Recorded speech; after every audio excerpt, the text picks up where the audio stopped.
What should the viewers do? I think they gotta subscribe, to be fair. Why? We're almost at 100 subs. What else should they do? I think comment on some vids. All right, let's talk Liverpool. Yeah, they just lost, 5-2 to Real Madrid? Just recently, embarrassing performance at Anfield in the Champions League. We both predicted that it would be a close game because it was at Anfield. We were wrong about that. Listen, I think we have to put away our past knowledge of Liverpool because this is not the same side. No, I've been doing that all season. I've been saying it's gonna be the same thing all year. They're gonna have a couple good games, and then people are gonna think they're back, and then they're just gonna have another 2-3 shit performances. Yeah, 100%. What do you think needs to be done for this Liverpool team to become that Liverpool that we all know? To be honest, after the game against Madrid, I was watching that Paramount Plus punditry. Carragher, he had a good point though. He was saying that this is a Klopp team without Klopp players. Yeah, 100%. And I think it's completely facts. The whole point of Klopp's Liverpool over the last few years is energy, right? The fact that Robertson and Trent were able to go forward so much is because they had basically 3 defensive midfielders running all over the pitch. First of all, I never rated Fabinho like that, but he was playing better than he is now for sure. They had Wijnaldum, and then they had a Henderson who was playing much better. A younger Henderson. Yeah. And now it's just they don't have, the midfield is nothing like it was before, and that means completely changed the whole dynamic of the team. Firmino playing as the false 9 before, they don't really play like that anymore. Salah thrives off a false 9. He doesn't have that anymore. The team just isn't the same. Carragher was right. It's a Klopp team without Klopp players. And one of 2 things need to happen.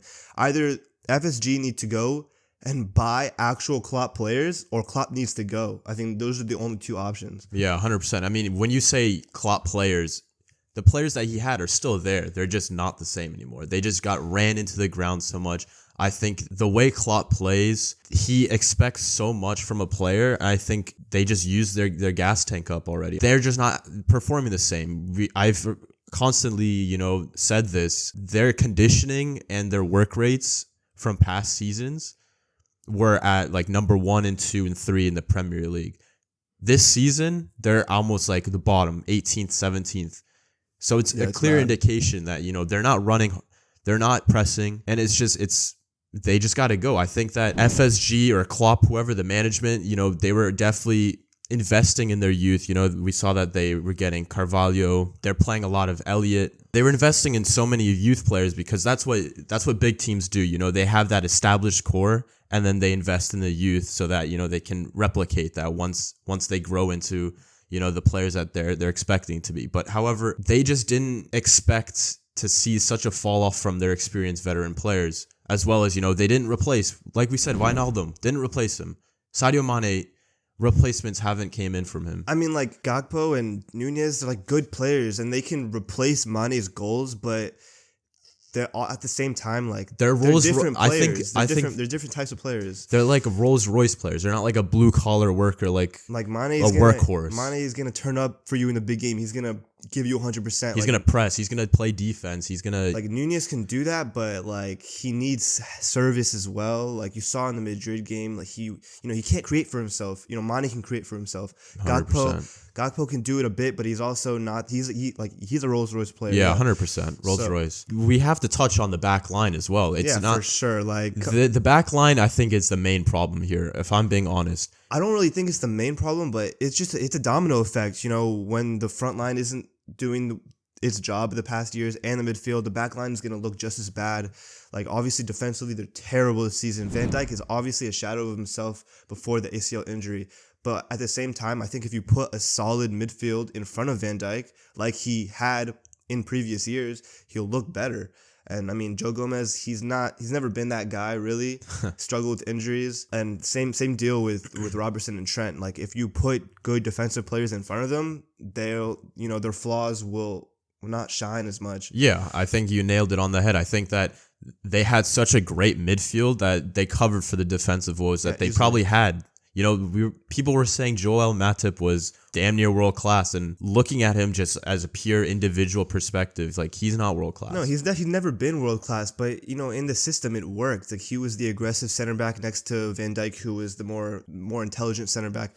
And, when the fullbacks drive forward, when they had, Wijnaldum, Henderson, Fabinho, two of them would stay back for the fullbacks. And it just, creatively, they can't, Trent and Robertson, they haven't got nearly as many assists this season because they just can't afford to go forward as often as they usually did. So it's just it's a domino effect, like I said. It's going to be so tricky if Klopp leaves because that's essentially blowing up the entire project that they've worked on for 8 years. I mean, it's definitely a difficult decision. I don't think that FSG will personally take Klopp away because if they do that, then, the fans love Klopp at the end of the day. Yeah, but fans also need to not be deluded. Even if he is the problem, I don't think FSG is going to take that risk. They're going to have to invest in hardworking players, but they can't go all out. They can't do another 80 million buy for someone because if they do that and it turns out to be a flop, then they're 100% screwed. They can't risk another 80 million player like they did with Nunez. Granted, Nunez is playing better, but they have to invest smartly. They got to look at what, Atalanta's been doing, what Napoli's been doing, buying smart players. They have to invest in their scouting. I think their scouting needs to improve a lot. I mean, we saw in the past, Liverpool literally hacked City's scouting system, and they got no punishment for it. It clearly didn't work. Even, like you said, the scouting needs to improve. Like, they bought Thiago. Obviously, Thiago is an insanely good player, but the signing never made sense to me. Like, Thiago is not a Klopp player. No. They've overestimated Klopp's ability to adapt. They thought that, let's just give Klopp quality players and he'll figure it out. I just don't think that's the case. Klopp built a career of buying like unknown players that fit his system and developing them, like the Mane from Southampton, like Salah from Roma. So I mean, it's the same deal. If you were Klopp or FSG, are there any players in this current starting 11 that you'd keep? Starting 11, like I'd keep Alisson. Obviously, I'd keep. The fullbacks are fine. Robertson, Trent. I'd even keep Van Dijk for another year, but you need another center back. I'd honestly do a whole entire midfield rebuild. Then the front three is honestly fine. I think they need to invest in. They need to replace Firmino because I think Firmino is gone. I think they need another player like Firmino that can drop deep and help. But, Jota is great. Diaz is great. Salah is great. Gakpo is great. Nunez is great. Like, all these players can fit the system, but I think the midfield is the main problem. What about Balcetic? We touched on him. Do you think he's got any promise? Yeah, he's definitely got promise. He looks quality. I think him developing under another experienced defensive midfielder would help him. I don't think Fabinho is, I mean, like I said, I never rated Fabinho. For me, Fabinho has never been one of the best defensive midfielders in the world. He was good enough for the Liverpool team that won, the Prem in the Champions League. Fair enough. But now clearly his legs are going. And they need to invest in more runners, another defensive midfielder, a solid one to help develop Bajektek, whatever the fuck his name is. Yeah, I couldn't agree more. I think the midfield is 100% the problem. I think Klopp knows it as well. I mean, he's probably just protecting his players. And we haven't even talked about Arthur. Like, that's obviously hasn't even played for Liverpool. And emergency signing, let's say. Emergency I think signing, but like even if he stayed fit, he would not have done anything. He not was a very Klopp player. Similar player to Thiago. Like he would have just added to the problem. They could charge for a top 4 spot. I think that's their only play for this season is top 4. If I'm honest, it doesn't look like they'll do anything at Madrid for the Champions League. They're out of the FA Cup. They're out of the FA Cup. I mean, yeah, it's just really a top 4 battle now. I don't think they can do it. I don't think they're consistent enough. All right, there you guys have it. That's how to fix Liverpool. Make sure you guys hit the like button, subscribe, and comment what you think Liverpool needs to do. Peace.